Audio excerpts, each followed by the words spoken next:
Чухал анализын гадаад зах зээлийн дугаар эхлэхэд бэлэн боллоо. За бид нар мэдж байгаа дөө яг одоо олон улсын хөрөнгөний зах зээл дээр Хятад улсын хувьцаа хамгийн анхаарал татсан хамгийн их трендтэй буюу өнгөрсөн 7 хоногт үндсэндээ түүхэн өсөлтийг буюу супер өсөлтүүдийг Хятадын хувьцаанд үзүүлсэн байгаа. За тэгэхээр хэдлээ өнөөдрийн сэдвээр Хятад улсын хувьцааны индексүүд хэрхэн өсөлтүүдийг үзүүлв? За энэ өсөлтийн шалтгаан буюу өнгөрсөн 7 хоногт танилцуулагдсан хэд хэдэн удаагийн Төв банк засгийн газрын томоохон шийдвэр эдийн засгаас сэргийх бодлогоодыг ярилцсан. За мөн хувьцааны индекс нь ямар байдалтай байгаа, эдийн засгийн нөхцөл байдал нь ч гэсэн ямар байгааг ярилцсан. За хамгийн сүүлд нь шинжээч миний зүгээс Хятад улсын хувьцаан дээр ямар шоу байр суурьтай байгаа талаар товч зөвлөмжийг хүргэнэ. За баруун дэд слайд дээр хэлээ Хятад улсын хувьцааны ханшийг илэрхийлэх голлох дөрвөн индексийг би тавьсан байна. За шар өнгөөр өнгөрсөн баасан гарагийн хаалтын ханш харагдаж байна. За нөгөө талд нь бол 7 хоногийн гүйцэтгэлээр өсөлтийн хувь нь гарсан байна. За ингээд хэдлээ хараад үзвэл үндсэндээ Хятадын голдох дөрвөн индекс дунджаар 14-өөс 15 орчим хувийн өсөлтийг 7 хоногт үзүүлсэн байна. За тэгэхээр энэ маань өөрөө индексийн хувьд нийт индексийн өсөлтийн хувьд бол 14 гэдэг бол маш өндөр өсөлт байгаа.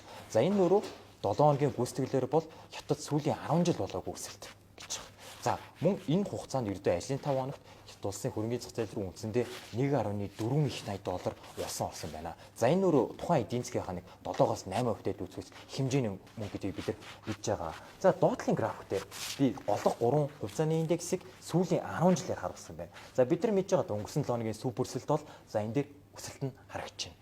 За 2020 оны ковидын хямрал, за ковидын хямралтай холбоотой Хятадын засгийн газраас иржүүлсэн хэтэрхий чангацсан ковид тэг бодлого, за хамгийн гол нь Хятад улсын голдох эдийн засгийн том жинтэй үйл хөдлөх хөрөнгөний салбарын уналттай холбоотойгоор Хятад улсын эдийн засгаас сүүлийн 4 жил гарсан. За үүнтэй холбоотойгоор бол Хятадын хувьцаанууд бол 4 жил дэлхийд дээрх хамгийн муу гүйцэтгэлтэй хувьцааны уналттай мөнгө гадагшсан хувьцаанууд болж тодорсон байгаа. За энэ дээр тод харагдж байна 2020 оноос хойш үндсэндээ тэр чигтээ хувьцааны индекс бол уналттай харагдж байна. Дунджаар 25-аас 30% уналттай. За хэдийгээр өнгөссөн боловч хэдүүлээ ингээд зураас татаад хараад үзвэл стил Хятадын хувьцаанууд ковидоос бүр өмнө 2015-16 одоо China shock-ийнхтойгоо үеийн ижил түвшинд ижил үнэлгээтэй байгаа нь энэ дээрээс харагдж байна.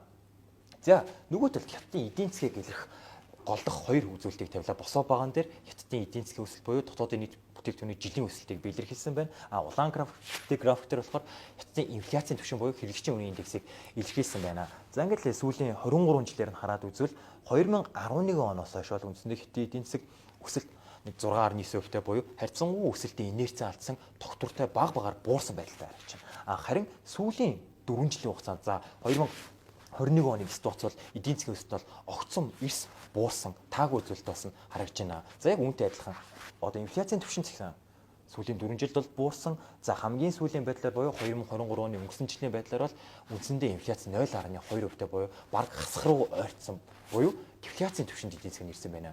За тэгэхээр Хятадын эдийн засаг хөрөнгөний зах зээл нь ийм уналттай их хэмжээний мөнгө гадагшсан эдийн засаг нь өөрөө сүүлийн 4 жил царцсан байдалтай үндсэндээ дефляцийн түвшинд нэрсэн байна. За тэгэхээр энэ бүхнээс зайлсхийх хийхэд бол Хятадын засгийн газраас бол хэд хэдэн арга хэмжээнүүд бол хэрэгжүүлсэн байна. Гэхдээ энэд маань төдийлөн үр дүнгээ өгөхгүй байсан.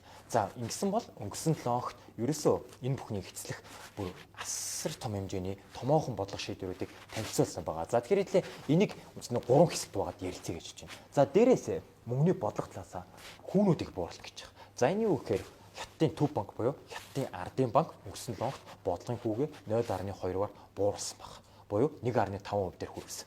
За Хятадын Төв банкны бодлогын хүн хэрхэн ажилладаг вэ гэхээр Төв банк болон арилжааны банкуудын хооронд хийгддэг нээлт ажиллахын үйл ажиллагаанд ашигладаг уруу репо хүн гэдэг.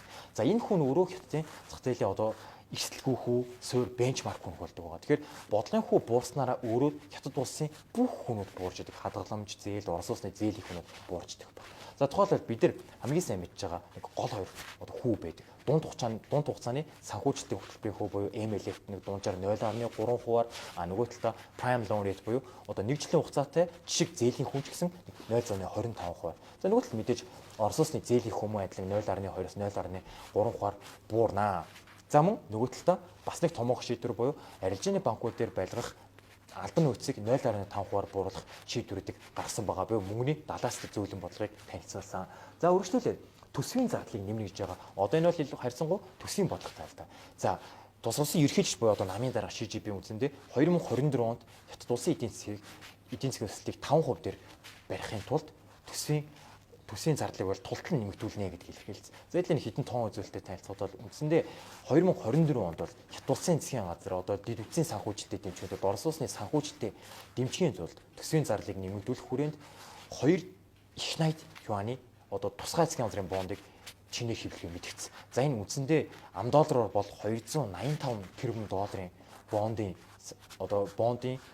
их үүсвэр татаж түүнийгээ зах зээл төсвийн зардал байдлаар нийлүүлэх нэ. За нөгөө талдаа уналтанд ороод буй хувьцаануудаа сэргээхийн тулд засгийн газар талаас бол 800 тэрбум юаныг одоо фандуудаар дамжуулж хөрөнгөний зах зээл рүү нийлүүлнэ гэдгийг мэдгдсэн баг. За энэ 800 тэрбум юан гэдэг нэг дунджаар 115 тэрбум доллар гэж байна. За энэ бол мэдээж их хэмжээний мөнгө хөрөнгөний зах зээл засгийн газраас зах зээл фандаар дамжаад усаж орж ирэх нэ.